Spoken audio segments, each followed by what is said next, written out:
Hello, everyone. Welcome to the 21 Hats podcast. I'm your host, Lauren Feldman.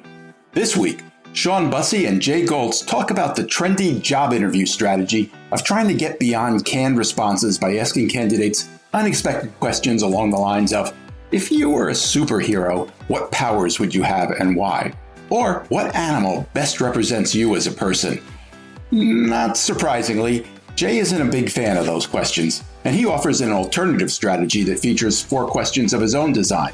Shawn does like to ask unexpected questions, but specifically those that help him figure out whether a candidate is likely to work well with others. Plus, Shawn talks about what it was like attending the recent going out of business sale of a company he had declined to take on as a client 3 separate times.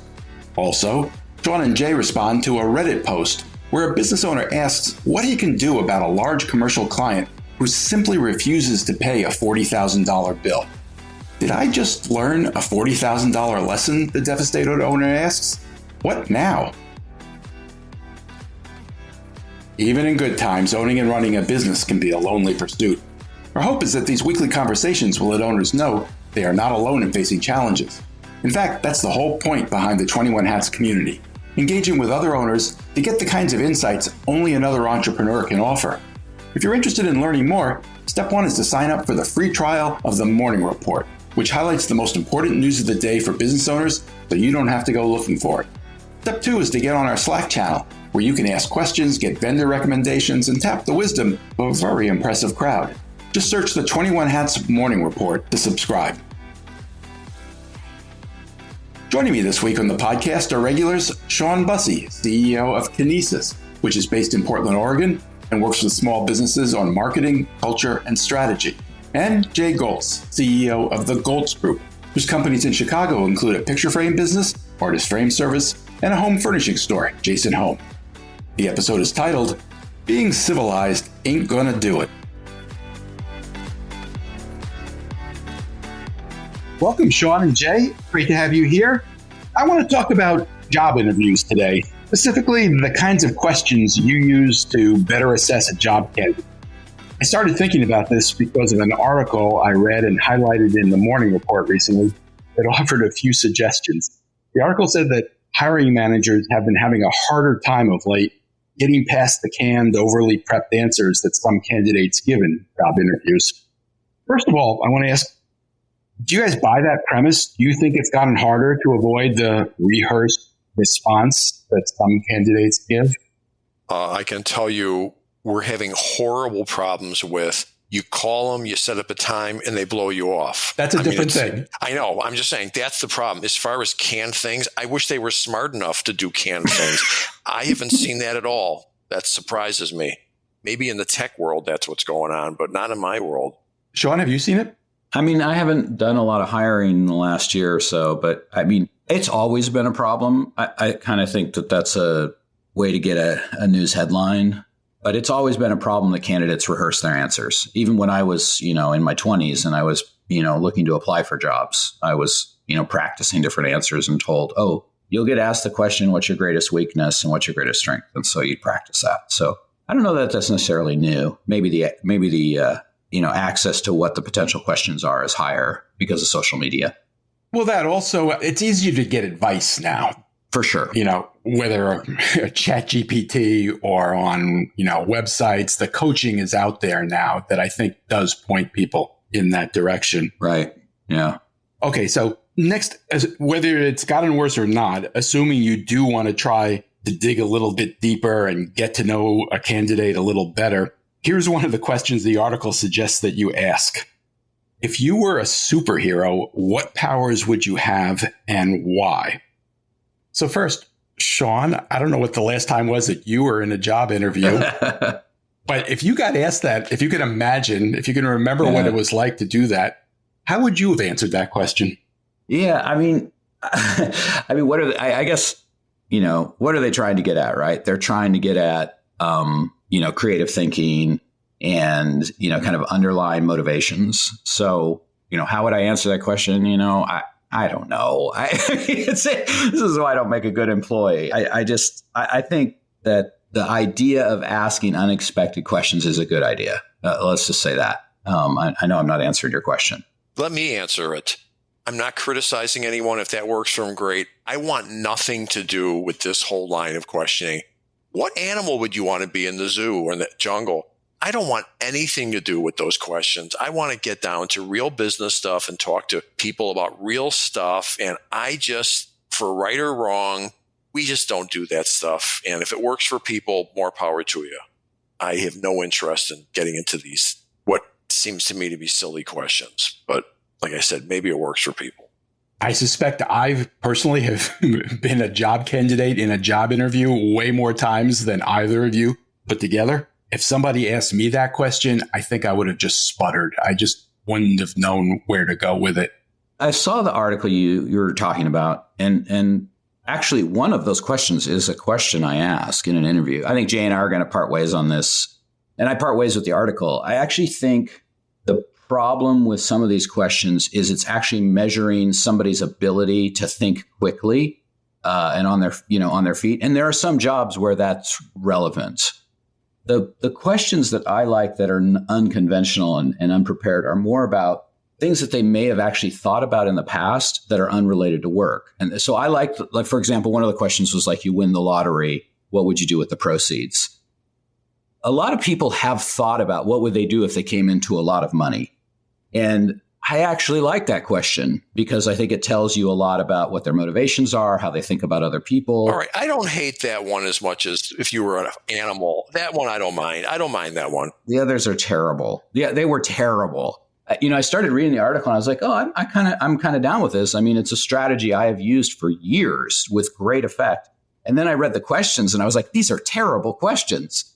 So it's sort of like the article is sort of half right in terms of. Well, I think it's right in the premise that people do want to try to get a little bit deeper. And, you hear the cliche all the time that you should hire for culture, for fit, and not for skills, because you can teach skills, but you can't teach someone to be a good colleague. But how do you figure out if someone's going to be a good colleague or not? I think that's the goal. I have a different approach. Certainly the skills is worth something, but I want to see their mentality. And given that I'm largely in retail, I have a question that gets to the heart of that. So just tell me when you want me to. I have 4 questions I asked. Just tell me when.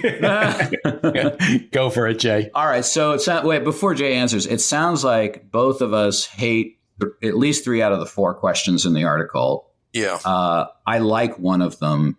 And I guess I would add that what is valuable about the article is the idea of getting to the values that the person has. At their heart of hearts, who are they as a human being? And there are a lot of ways to do that, right? You can ask some situational questions that are relevant to your industry. I think an HR person would tell you that's a better path because there's less risk of all kinds of lawsuits and stuff. But I think fundamentally, there's some problems with those. Like, what animal are you? I mean, it's like, come on, that's just ridiculous versus actually asking them something either relevant to the work or relevant to their life that they can reflect on. Right. If you're hiring someone to do something involving animal behavior, it's probably a very good question. Sure. Or I'll give them the benefit. Maybe there's people, maybe it works for Amazon. I'm not criticizing. Maybe it works for Amazon. I don't know. All I know is I'd be embarrassed. Nobody has more turnover than Amazon, so maybe it doesn't work for really? Amazon. I just don't. I'd be embarrassed to ask somebody that. Shawn, can you tell us the question that you like about what would you do if you came into a lot of money? Can you give us some examples of the kinds of responses you've gotten to that? Yeah. So the responses I've gotten that I really like are the very first thing the person thinks about is somebody else, So, first thing I would do, I would pay off my parents' mortgage. First thing I would do is, I would set up an endowment for this, or I would make a big donation to my college because it was transformational in my life. They gave me a huge scholarship. I'm looking for, do they think of others first? And that's a leading indicator to me in terms of, are they team-based mindset or are they individualistic? The answers I get that, cause me to pause are ones that are like, I'd take a big vacation, I'd buy a big house for myself. And those are all fine. It's not that that's wrong.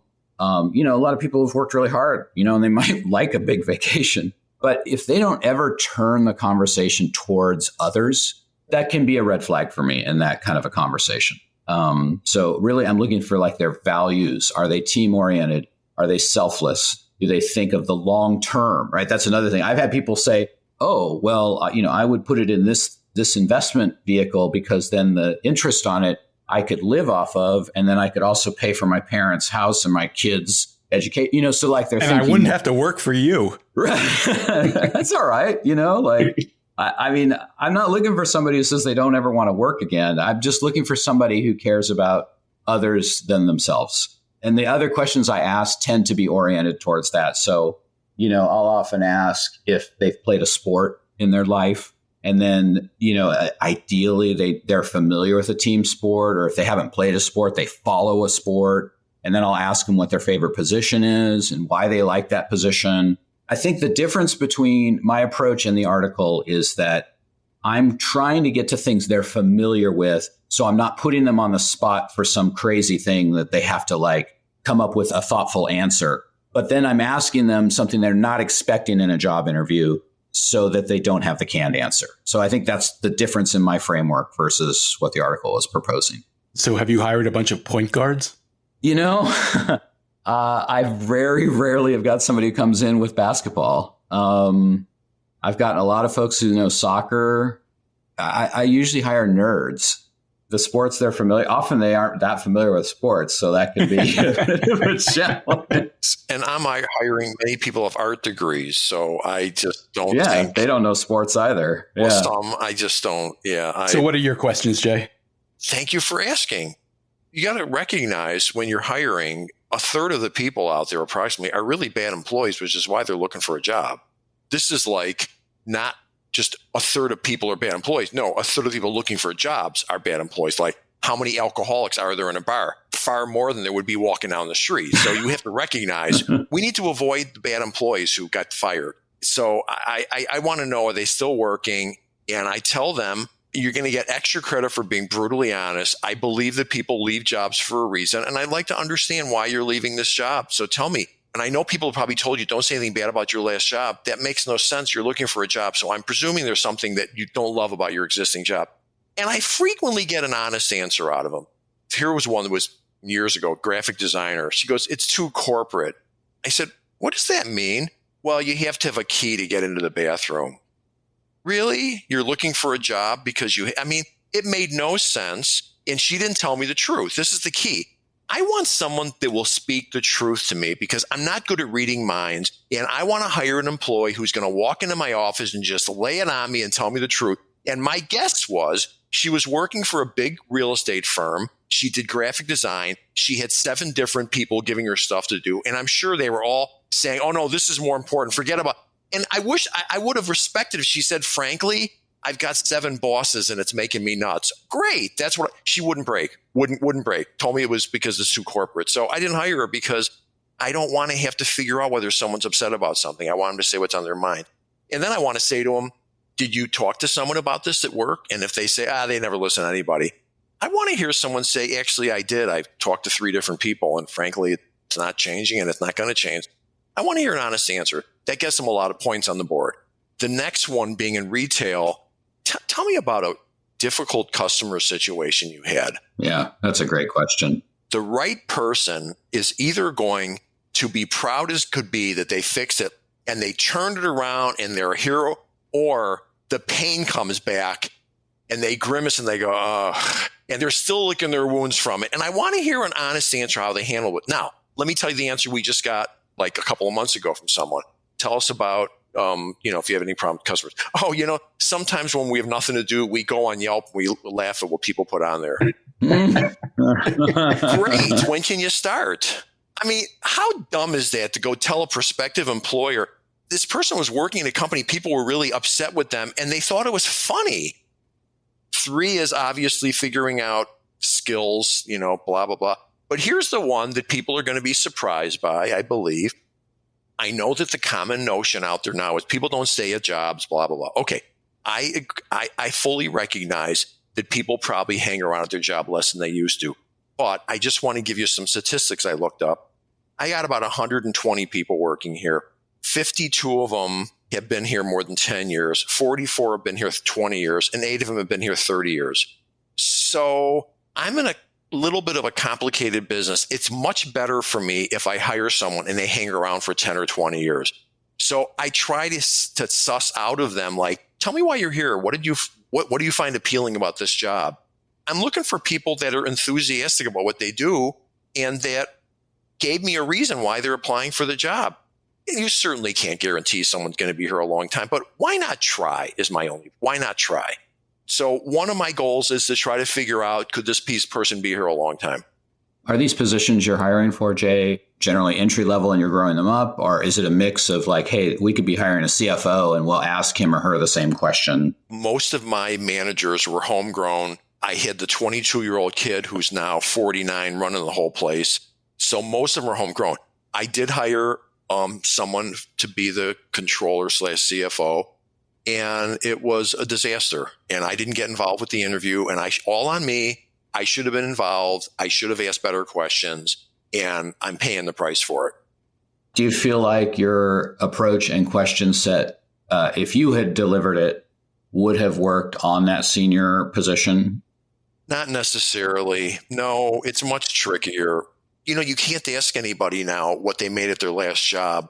That is really a handicap because there's controllers making $100,000 a year and there's controllers making $200,000 a year. And they're like, if you could find out what they made, at least to see what someone else thought they were, it would be helpful. And like, I think I was paying her way more than she made at her last job. And when I said to her near the end of the time she was here, I said, did you have any idea what you're getting into? She goes, no way, shape, or form, she said. And when I fired her, she said, I understand. You're right.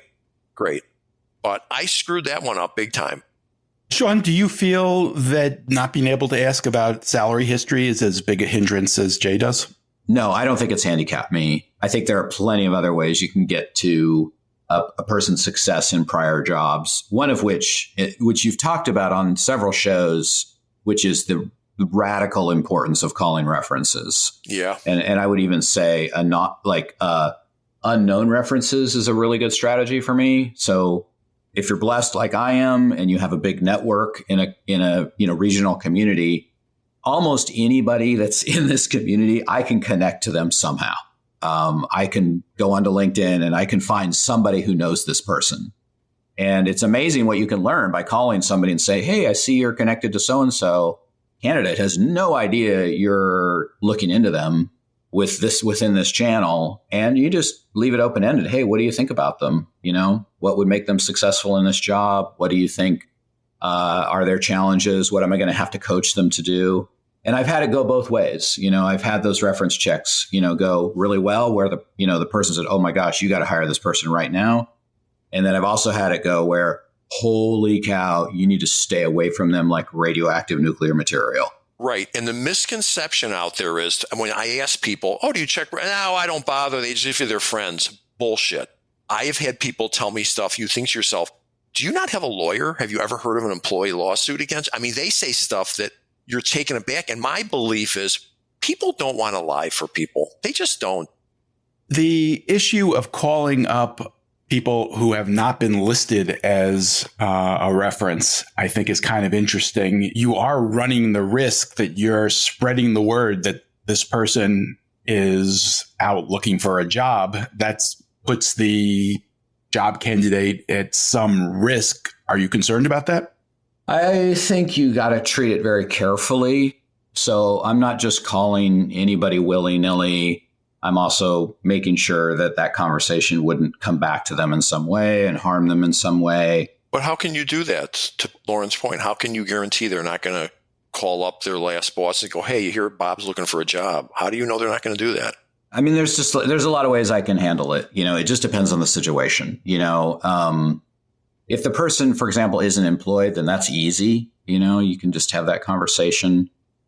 You can ask the person, the candidate, and be like, oh, hey, I see you and I both know Marcella. Would you mind if I reached out to her and just talk to her about, kind of your relationship with each other? That solves it. It solves it, So you have to treat it like a very specific. All of these things do not work as this is a scalable thing you can, deploy, within an enterprise and just do over and over and over again, right? You're already seeing like, everything is very, very custom. that is our advantage as small business owners, right? We can do things that large corporations cannot do, whether because they're afraid legally or because once you start deploying them at scale, people screw them up. How about the ones, do you ever get the notices? You get an email or a thing in the mail, here, fill this out about the employee.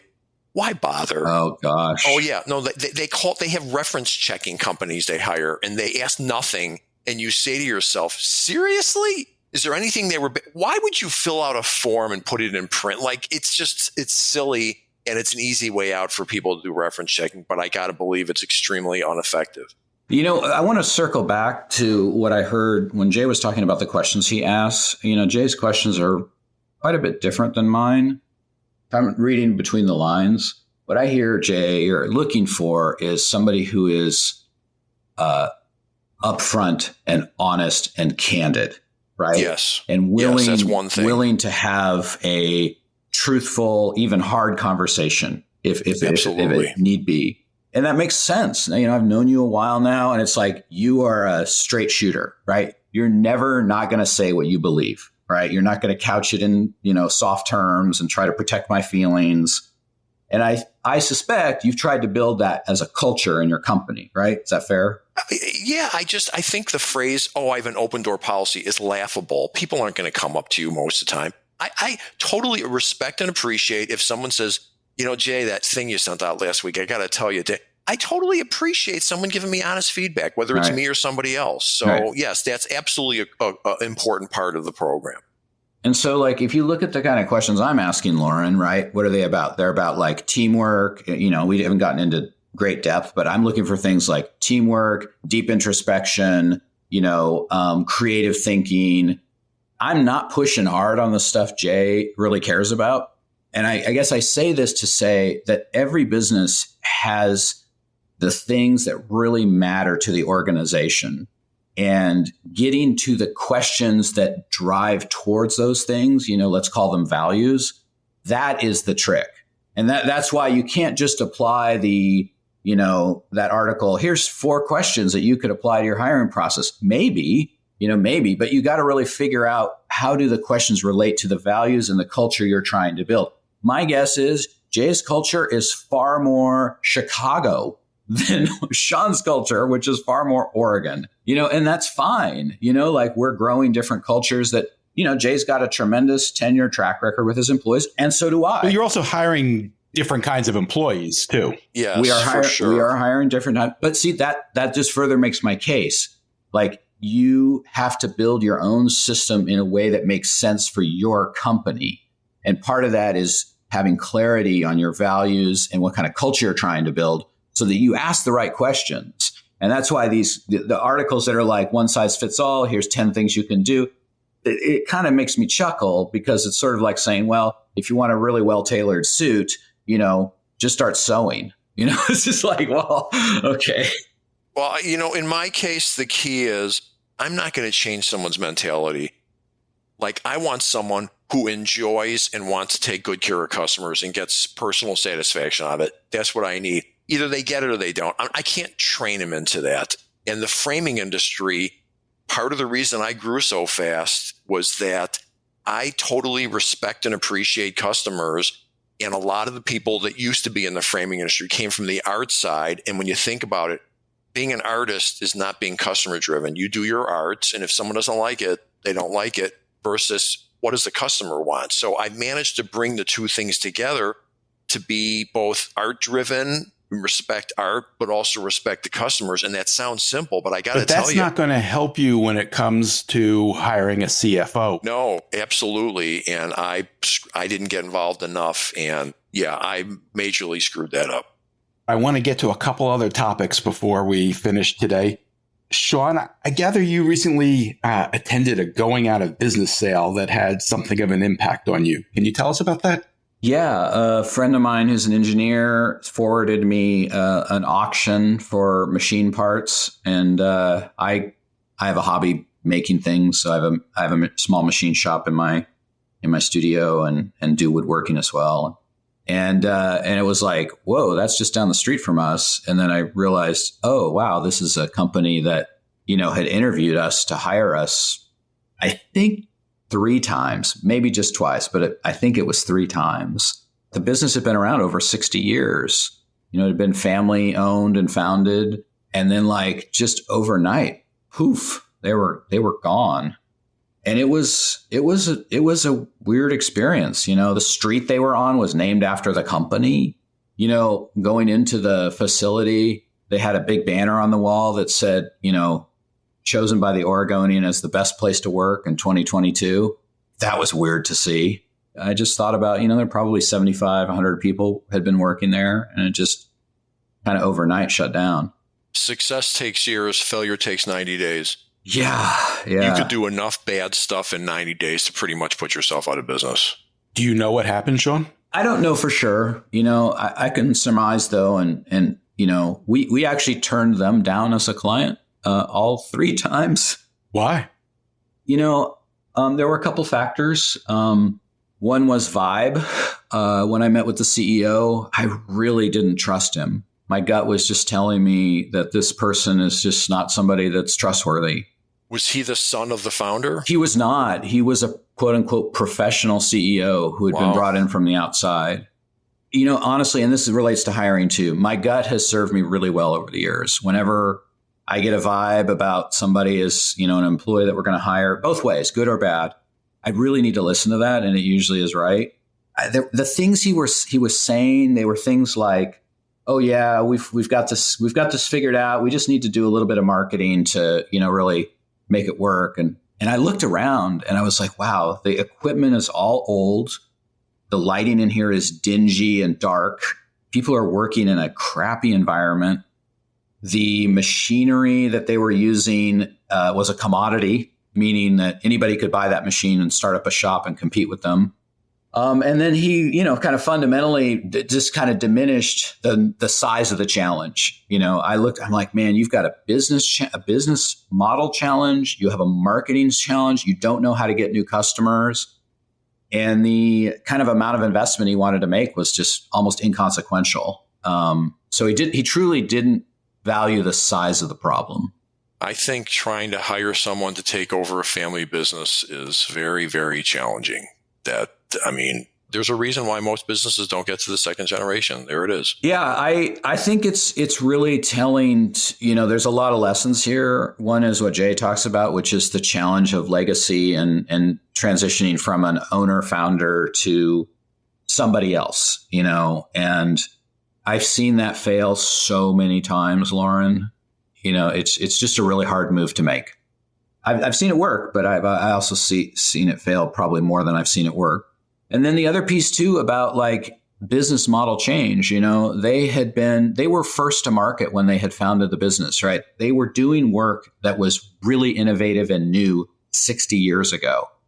And what they were doing when I looked at them was like not innovative and new and like easy to be copied by lots of other people, including the entire country of China. So yeah, those are all like good lessons. Like just because you were innovative once doesn't mean you're innovative forever. They had a ton of marketing debt. They had not spent any money on marketing, like ever. And so what do you mean by marketing debt? Marketing debt's a term I use when I come into a company. Let's say this is a $10 million company, right? And their marketing budget historically has been zero, like literally zero, because they've essentially just been order takers. They've had legacy customers. They have the 800-pound gorilla problem, meaning they have a big client. My guess is they had a big client that sent them a lot of work for many, many years. My guess is that it was probably Boeing because they are in the machining business. So we've seen what's happened to Boeing over the last, 5 years or so. It's a total disaster. So my guess is that when Boeing kind of fell apart, they didn't have another customer that they could fall back on in any meaningful way. And then they didn't have any marketing, right? So they had debt from not doing marketing for years and years and years and years and years. And so then when they finally realized, we better do some marketing, they're only willing to spend a tiny little fraction of what's necessary versus a company that's been doing marketing their whole existence, right? There's just so much debt there. It's like deferred maintenance on a house. If you don't paint your house, every 5 or 10 years, now you got to replace all the siding. and also the boards underneath are rotten. So a company with big marketing debt often underestimates how much cost there is to catch up. Listen, it gets back to 21 hats. You can't ignore any of the hats, and certainly not the marketing hat that you need to be somewhat of a marketer, even in a small degree. But to your point, to just ignore it because you got one big customer, you can't make it up in a year. So no. And then I think they had innovation debt too, right? So they hadn't bought new equipment. They hadn't figured out how to do things that the market needed that was new. So you've got marketing debt, you've got innovation debt, you got business model problems. And I walk in the door and he's like, yeah, I've got, maybe $100,000 to do all this stuff. And I just look at it and go like, I can't take your money in like good conscience because this is not $100,000 problem. This is $500,000 problem. See, here's what I find a little interesting. Do I think if I had nothing to do, I could have gone in there and saved that company? Maybe, because I'm an entrepreneur. This guy's a CEO. It ain't the same thing. Yeah. That's the problem with, I always say, you're going to hire someone who's going to be you. Do you know what they call those people? Entrepreneurs. They don't need you. So the question is, what kind of pool of candidates is out there that is going to walk into a situation like that, that's going to have the skill set to turn something like that? That's a tough hire. Well, and it's not just the hire, it's the structure is problematic because my suspicion is the CEO is compensated based on EBITDA, right? Or net operating income. So he gets bonuses if the company makes more money. So how do you make more money, right? Well, you don't buy new machines. You don't innovate, you don't pay for marketing, you don't invest in the company. So in the short term, you make more money as the CEO and the owners are happy because you're throwing off money. But without those investments, what happens to your company over time? And I think that's the difference between an entrepreneur and sometimes the professionals, like really good professional CEOs get this and they tell the owners, you have to invest. Here's the problem, though. Think about it. You said they were doing $10 million. They can't afford to hire the person and pay them what they need to pay. That's the problem. If this was a $50 million company, they could have brought somebody in who's super smart that had a great record and paid them $600,000 a year or something. But you can't pay that kind of money on a $10 million business. So that's a problem. That's a good point. I do think there are certain sizes of business where they're kind of in a no man's land, or the Death Valley that we've talked about. And then the owners had exited the business some years ago. So if you think about what their motivation is, right, they love this business just throwing off cash to them. The owners had exited managing the business or owning the business? Managing the business. All right. So they were shareholders essentially taking home a check from what I understand. I don't know all the dynamics, but it was clear that the CEO was not a founder, was not part of the family. And by looking around, I could see there had not been any investments made in the company. And here's something really fascinating to me is I bought a couple of tool chests on auction. I got them for so cheap. It was crazy. When I get to pick them up, I open the drawers and they are full of tools that had never been used. And I start looking online, like there's this thing called a floating tap holder. If any nerds are listening to the show, it was a $1,500 tool, wow, brand new, sitting in this cabinet with no like inventory management on it, right? I don't know what I'm going to do with it, but every drawer was filled. I start looking up these it's called a floating reamer. It's a $700 tool. I did the quick math. That one cabinet was filled with probably $20,000 to $30,000 in tooling if it were purchased new. And now, to be fair, the company needs that stuff to run the machines, right? But what was obvious to me was like operationally, like nobody was really kind of minding the store, right? Things were just being ordered. They were being put in drawers, whatever. And so you had top to bottom problems. All right. I want to hit one more thing before we go. This comes from the small business subreddit, a situation that I'd like to run by you. A small business owner writes, I have a larger commercial client that has decided that they aren't going to pay for the services they received, even though my invoices were approved by their team and even rated positive. For my small business, this has been devastating as they owe me $40,000. I've been combating this for months, call after call, email after email, and I'm essentially being told to shove it. I attempted to get legal help for this, and I was told it's too much for small claims and not worthwhile for a lawyer to pursue, and I'd end up with virtually nothing anyway after the case wins. To add to the horror, I did a deep dive on this company. They have a history of non-payment with employees and vendors alike. Even their Google reviews are filled with angry vendors and employees that work for the restaurants they own and have not been paid. And this is going back like 6 years. Ugh.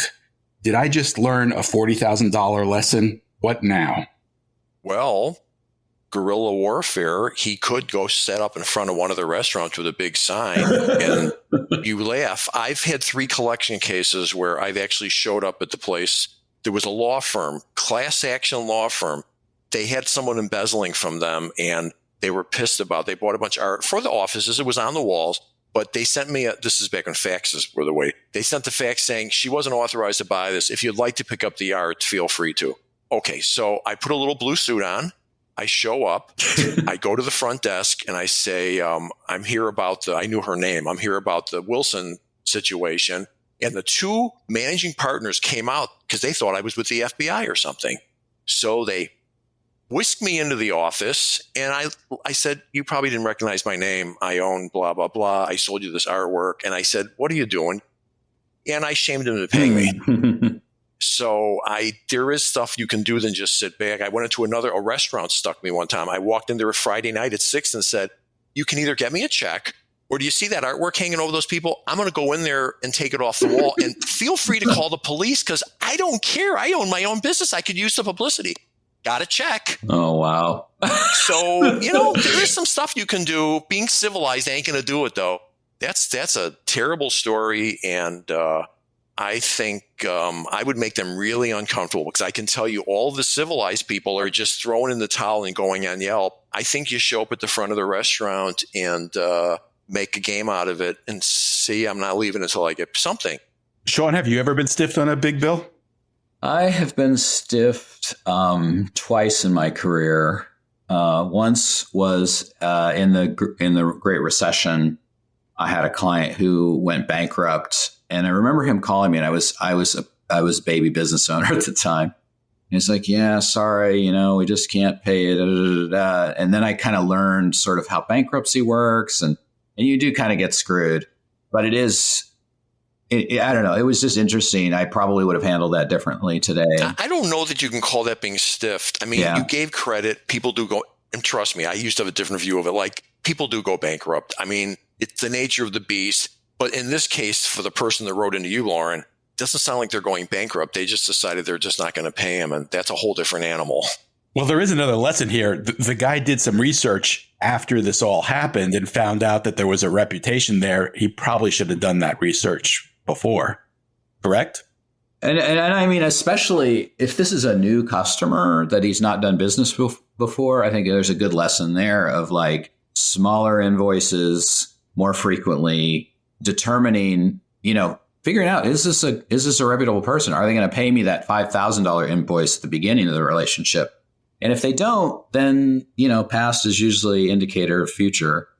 Do you guys do that kind of research into a new customer or client? Oh, I made an edict years ago that if anybody's to get credit, they have to fill out the credit form. It's got to be checked. And if it's some big company, I said, then get me to sign it. But never again am I going to ship out an order without having it signed. And it's never happened since. So I haven't had a lot of problems with that. I would say the person needs to decide. I just don't like getting taken advantage of. I'm telling you what I do. I go in front of that restaurant on a Friday night and I'd get a card table chair and I'd sit out there and explain to every person coming in what lowlifes they are. And then they're going to say, we're going to call the police. Go ahead, call the police. Looking forward to it.